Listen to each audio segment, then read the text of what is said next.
answer lies in the heart of battle.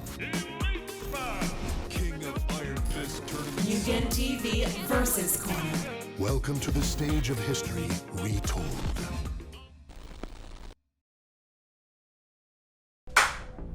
Hey guys, it's MugenLord here, Kill Lancer, DX Strike, and today we're going to talk about Dissidia Final Fantasy NT that was released on the PS4 and of course on Steam. The reason why I wanted to talk about this is because this is like one of my favorite arena fighters for this generation. I really enjoyed it, and if you guys don't know, back in March, Square Enix had officially announced that they were going to finish supporting the game with their last patch and update, and which took a lot of people by surprise, especially me, because my brothers and I was going to decide to go jump back in it some more. And if you haven't checked out my channel, I uploaded quite a few matches, ranked matches, where I had my brothers and our team. They were heated. Exactly, it was our team called Blades of Valor, and we had a real good time. And in this video, I just want to talk about, you know, the potential that Dissidia Final Fantasy NT could have had, you know, for the community and as a competitive game in general. And we also just want to talk about, you know, the possible future of where they could go if they decide to ever revisit it. Right now, they said that there's no plans for any new releases or a sequel at this time, which, you know, so that's kind of upsetting. But Keel Lancer, when they first announced that we was going to get a console version of Dissidia, what was your initial reaction? Man, I flipped out, man. I couldn't believe it because, you know, you had it for the PSP and DX Strike had it for the PSP. I never owned one before, and you know, PSP games were a lot of money. So I'm like, I'm just going to play yours and stuff like that. But when I looked at this game, I said, yo, this game should be on a console. Yeah. Why is it not on a console? And that's the thing that really bothered me about the game. Then when you told me this game was coming to, you know, the PlayStation 4, I was like, this is going to be dope. But I thought it was a one-player. Yeah, you know? yeah. And, you know, so I was like, you know, I'm going to get it, you know, just to have fun with it. But DX Strike, what did you think? man, I was really upset because they really had a good thing going here. I feel like what they did with Final Fantasy Dissidia is how, you know, they set the standard for arena fighters. Yes, you know what I they mean? did. It's because I feel as though if you do an arena fighter, I feel like 1v1 is just the environments are too big. It's too much pressure as far as like making the characters work and making everything balanced. And yeah, like Dissidia, no game is fully balanced, but Dissidia, you know, it was balanced enough. You know what I mean? Because you know, one character was stronger than the other, and you made up for it by your teammates having those things, then picked up the slack, whatever. So I think they really set the standard for that. It was a really good game. It was really nicely put together. It just wasn't supported enough because it wasn't marketed well. They left us in the dark a lot as far as information and characters. They didn't promote this game well at all. And the free to play thing was a nice approach, but they did it too late. They should have been had it on PC. They should have had all this stuff, and it would have been a really good what do you call that? You know, game that, you know, they play, you know, competitively, competitively and stuff like that, and Esports, esports. So it just makes me mad because it had so much potential. And the thing is, when companies, they don't execute something right, they see it as a bad idea, and they'll never go back to it again. When that's not really true. They, you know what I'm saying, it had the potential, you just didn't execute it right. The right elements is there, you just didn't do it right. That's all. Yeah, like when they first announced, when they revealed the game, and I was like, oh my god, and I was hyped, even though that the PSP version of the game that I had on the PSP was fun. After a while, I got kind of bored of it because I knew no one around me who had it, so I was more so playing by myself and everything. But when they revealed the gameplay, and then like 2 other players came in, and then the opponent side had 3 other players. I was like, wait a minute, this is a 3v3, and I got both my brothers. Yeah. Oh, we're going in on this game. That's what made it out. That's why we got so hyped. Like, yo, we could play this together. Like, oh my god. Exactly. Like, that's what made me super hyped for this game. I was like, I finally got a game I can go in with my brothers and have a good time and use our favorite Final Fantasy characters. That was the best thing about it. Now, the problem was, and like I said, this game was far from perfect. What hurt the game the most was one, a lot of people didn't know that the game was originally made for the arcade. Yeah. And they even said in a few interviews that they wanted to make this competitive. They want to go into the esports scene, which is a pretty good idea because you have a brand that's Final Fantasy. It'll be the first one, too. Exactly. Final Fantasy is a big brand, a recognizable brand, and make that go into the esports arena. I thought that was a pretty, like DX Strike said, they didn't advertise it too well. A lot of people didn't know anything surrounding the game, so when the game was released, a lot of people was like, wait a minute, like, what happened to the heavy customization that the PSP version had? Why didn't it have a interesting story mode, you know, that fan fiction, having the Final Fantasy Final Fantasy characters, like the heroes and the villains and stuff like that? Where's those set pieces where we want to see some of our favorite characters interact with each other in these particular situations? And then the single player features was very lacking. Now, I understood their argument, and I understood that sentiment from those fans, but when it came to us, when it came to the gameplay, I enjoyed the gameplay. Was because the game was very competitive and it's very team focused, and strategic, very tactical and strategic. And since I have my brothers, I had an organized team, and the thing was, a lot of players don't have you know, like siblings or have people they can constantly you know, team up with and go online. So you find yourself constantly being paired up with random people. The game had horrible netcode, which caused a lot of lag and stuff like that. At first, we was able to find a lot of matches. Then after a while, you couldn't find anybody, and it wasn't because nobody was playing the game. Because this game had a big community. You know what I'm saying? It was small but big. Yeah, and, for what it was. For what it was. So you can't tell me you couldn't. And the thing is, you couldn't fight people from other countries. You couldn't fight Japanese people and stuff like that. Wait, for real? Yeah, because why? Think about it. If we're playing online and stuff like that, how is it pretty much we can't find anybody else in the world? It's people from different countries playing this game. You can tell me we couldn't find anybody? Yeah, that makes sense. And the Japanese people, they were the main ones playing it. They played it more than Americans. We couldn't even find it. You can't even play Japanese players because our netcode and our servers are totally different. So they cut off a big section of their community right there. Very. I didn't even think about that. And what made the game so unique, it wasn't that the fact is that you had these characters. Every character played a set role. You know, you had the different classes. You had the Vanguard, you had the Assassin, you had the Specialist, and then you had the Marksman. And each of these characters, each character was divided into those 4 different classes. So you pretty much had to, when you had your partners, you had to figure out what was your team setup going to be. And you know me, I use Cloud. So Cloud was the Vanguard, so he's more like the tank. He's the heavy hitter and everything. And then you had my brother used Noctis. And he was Noctis. Assassin. Yeah, he's assassin. And then my brother Keelancer used the Ace, which was Marksman. And it was pretty fun. And then we rotate and we will mix up and try different characters of different classes, so we give each other a chance to be able to try those different classes depending on what the character setup was in the situations. And I thought that was pretty cool. And it did have a pretty cool gameplay mechanic with, you know, you leveling up your character, you put EX moves and stuff on and stuff like that. Kind of like a magic system, like. Exactly. Like when it came down to the magic on the game, it was very unique. They also picked the iconic magics from from the previous games, but also since my character is a marksman, my character on his game is technically a mage. So I had choices of, I had like fire, I had electricity, I had ice, I had all these different types of magic that was adding to the down. I'm gonna call them debuffs because that's what they were. They had debuffs and you had the that's what they're called. Okay, so I thought that was unique for the game.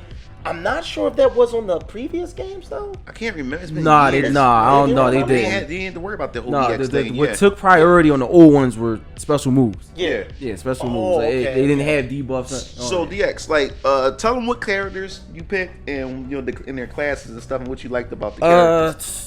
I'm gonna start. I used Noctis. I used Vaughn. I used what's the Bart? I think it's Bart's. Yeah, Bart. I used Bart's. I used Cecil. I used Snow. I forgot to use Snow. Yeah, I used Snow. We had that team set up for too long. I did. I was with that. What was one of our? Because you had Ramza. It was Ramza. You used Cecil on that team. Or Cecil, because we had 2 setups. Now, what's the one? What's the lightning? Lightning weapon master. And you. And Vaughn, was it? No, it was Vaughn. It was Vaughn. Yeah. And then we had another team. I was weapon master. We didn't use it that much though. Was it the dude from Final Fantasy 11? I can't remember his name. He's from even Raza Zillard. Yeah. I can't remember. Yeah, but Kamalant or whatever, Kamalat a lot. yeah. So I think I used about like almost 5 to 6 characters. So Noctis was an assassin. Pretty much, he's a DPS, so I'm the aggressor. You know, I'm the one who pretty much does most of the damage. I pretty much sneak up behind people, irritate people and stuff like that. Yeah, the game brought a lot of hype moments. Like I said before, if you can go to my YouTube channel, I may have a playlist, or you just type in Dissidia Final Fantasy NT, you'll see the matches. What felt so good about that game was it was like when you win, it felt so earned. Yeah, you know what I'm saying? Like because you didn't just win by button mashing, you won because you thought stuff out. Yeah, because like the strategy into that game is ridiculous. Like I said, there's a couple teams that washed us. I mean, we got completely washed. Their setup was just OP. Like you couldn't get around. Crazy setups. Like you could hear the raging. I know some of you guys who tuned into my Dissidia streams hear my brother DX Strike and Keel Lancer just raging like it was just an assault mine. Like it was just crazy. But I think the thing is too, what developers had done with the game was the slow releases of characters and updates. The updates with crossplay. stages. Oh yeah, no crossplay. They came out with PC, but they said the PC joint wasn't optimized very well either. Yeah. Well, Square, when it comes to their games anyway, they're not really optimized right on the especially PC. in the PC. Yeah. And that was the problem. Like, because I said my argument was this game needed to go free to play, could help the game, and it Sure didn't. enough, it did, right? It didn't because they did it too late. It was too late. They did it too late. Everybody just left and abandoned the game. Everybody made their opinions already. But also and there's nothing they could do. At the same time, what I thought where this game failed at, I think it also has something to do with the fans. It has something to do with the fans. Expectations, but like I said, like a lot of people expected the original Dissidia, even after they said that, hey, this is going to be a competitive thing. But I think the issue was if the game started with the original cast from the original Dissidia from the start, a lot of people would have stayed in, because a lot of people left the game and said, well, I'll just come back until they announce my character shows up, when they should just started the game. Instead, they resold you the characters from the original game. They did a Gundam versus. They went back and then the thing was, so every time a new update came out, most time it was a character that was from the original, so it didn't really feel like a fresh new experience. That's a bad marketing employee right there. To tell you the truth, they should have had like all the originals from the first one, right? And the main characters from the newer Final Fantasy side stories, 15 and stuff like that, had them automatically in the game, and like the secondary characters, just the secondary characters of each franchise DLC, or that never was in the game. Or they could have just had the flagship characters, like Tifa should have just been in from the start. Everybody loves Tifa, but she was in Duodecim. So they should just, that's what I'm saying. Up from the second game, those characters, have characters from 1 and 2 in there. They was, or had the important characters that everybody fan favorites from the game, from the series, like Renault. So adding in Renault as DLC was a smart choice, because she wasn't in none of them. That's what I'm saying. They should have had the secondary characters of each franchise. You know what I'm saying? So they would already have Noctis in there. Arden would have been because you gotta have a villain. Arden. He would have been in the first season. Exactly. And then Final Fantasy 12, you would have with the villain that you put in there from 12, and so on and so on. Or the third, like the secondary hero, like Bosch or Gladios or stuff like that. You know what I mean? Yeah, and that would have worked. Exactly. So I think that was also the issue too. They took too long to release characters. They were very faithful to doing character balances and patches. I ain't gonna lie, they did fix a lot of mechanics. Like I said, I used Ramza, I used Lightning, I used Cloud, I used Kamalant. I think that's the only 4 characters that I really use. Yeah, you used Zidane at first, but you stopped. Zidane? I used him a little bit. I only used him a little bit. He wasn't my playstyle. Even though he was my favorite character, he just wasn't my playstyle. I used Ace, Weapon Master. Yeah. I used Kane. Yep. And who was the 4th person I used? Oh man. Because whatever that team was, we didn't use it much. We really didn't stick with that but team. We did, because we was getting washed with that team. What's the boy name from Final Fantasy 6? The thief boy. Locke. Locke. That's what I used. Because we joined this Facebook group called Dissidia Final Fantasy NT International, which is a very good group. If you haven't checked them out on Facebook, you need to check them out. They very loving Dissidia fan base. They're like pretty much like family. And we end up, meeting a couple of people there. And we met this one girl who had a group of friends who had a team. An all-girl team? No, I think it was just her, and then she had the two guys. I think. dudes? Yeah. No, I think it was 2 girls and Oh, 1 guy. oh, it was I like didn't know almost a that. I think it was 2 girls and 1 guy. Yeah. Them Dave, chicks was bad. yo, And they Dave. was laughing and stuff. Yeah, they was watching us. We was getting I think she only destroyed. beat Like them one of them had once or twice. Sephiroth. Yeah, No, we didn't beat them at all. After a while, we got close. We kept getting close. Yeah, that's the problem. But they always come back. Exactly, like because Always. one of the girls, she used Sephiroth, and her Sephiroth was just You couldn't nasty. even touch her. Like I probably had the footage rolling while we talking about that, but that Sephiroth was just nasty. Like it was just I was just, like you would thought it was Avon children the way my cloud was going back and forth with her Sephiroth. One of the people was using the chick from Final Fantasy 6 on that team, and I could not touch her. I could One of not. them used Renoa too. I could not touch her, man. That was annoying. It was annoying. Yo, Some of them fired from the sky. I'm like, we come could not on. breathe, but that was a good team. That was very competitive, and those like that game really had me on like my adrenaline rushing. Yeah, that's why I used to be sweating I playing loved that about game. that game. And it was sad was because they didn't really have too many like esport events. Sometimes they had them at certain events and stuff And like those that. events was like I watched them. They were intense. They were intense. They were hype. They were well strategized. Everything was well put together. Yeah, Ultra Chin, he's one of the commentators that commentate in the FGC like Street Fighter and stuff. He was commentating some of the Dissidia matches, which That's was what I'm pretty saying. good. Like If you think about it too, like when we sat down and watched some of those matches, each of those people that picked those characters, they picked them for a reason. Yeah. And from what I saw, a lot of those characters always followed up after the Vanguard. They were always characters that benefited the Vanguard. It's like I thought it was really cool. It was a lot to that game, and I think it's like every time we thought we was getting better,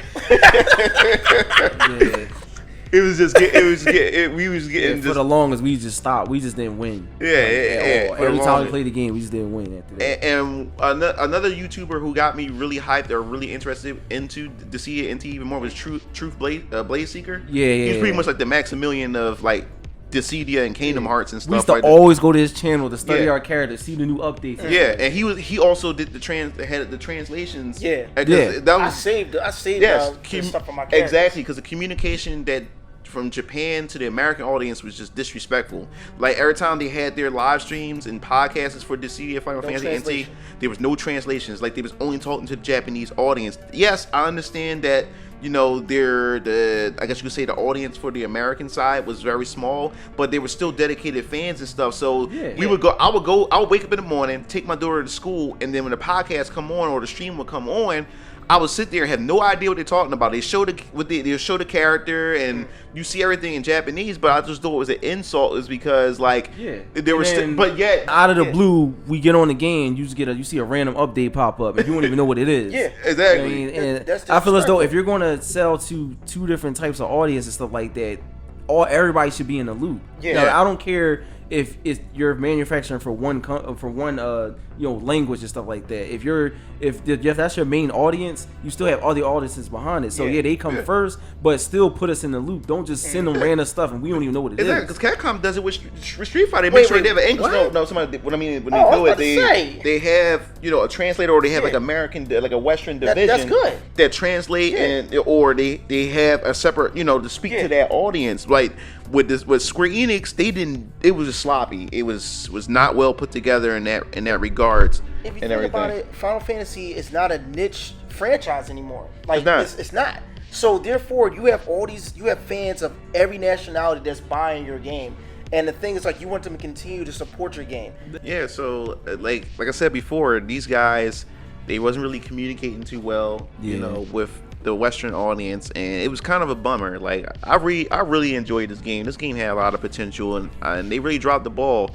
And I knew, and I said to myself, I said the only way this game's going to die is if Japanese players stop supporting it, or if the arcade scene started to die out. And that's when I heard from True Blaze Seeker that the population for the arcade scene started going down just a bit and everything. So they just pretty much wrapped it up. And from what we heard, or from what they said, there's no future plans right now that's regarding any future releases for Dissidia Final Fantasy. And if they do decide to come back sometime in the near future, because I had this whole proposition, how could they approach a follow-up, and do the Overwatch 2 type of approach and how they can handle it. But now that Dissidia is pretty much NT is just dead now or whatever, so it just wouldn't make sense to even do that. So I'm gonna have to really reorganize my thoughts about how they can go forward in the future. So, but if they do decide to bring it back in a couple of years, PlayStation 5 coming and stuff like that, what they need to do is release it on multiple consoles. Yeah. You know, for PS5, Xbox Series X, and also the PC.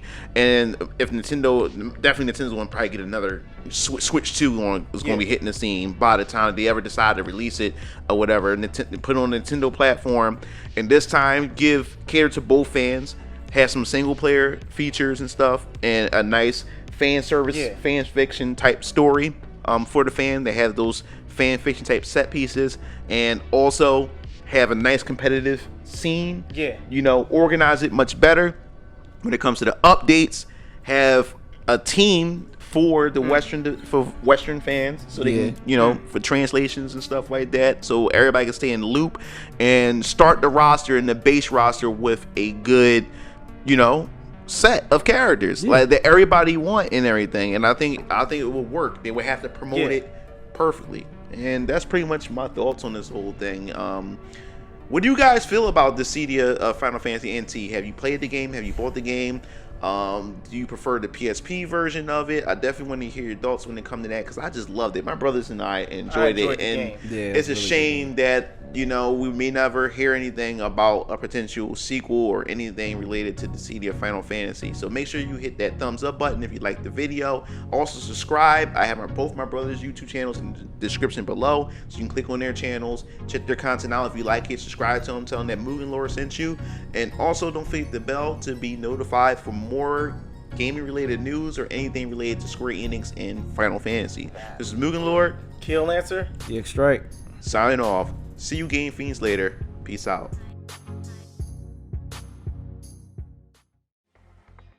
It looks like you reached the end of the video.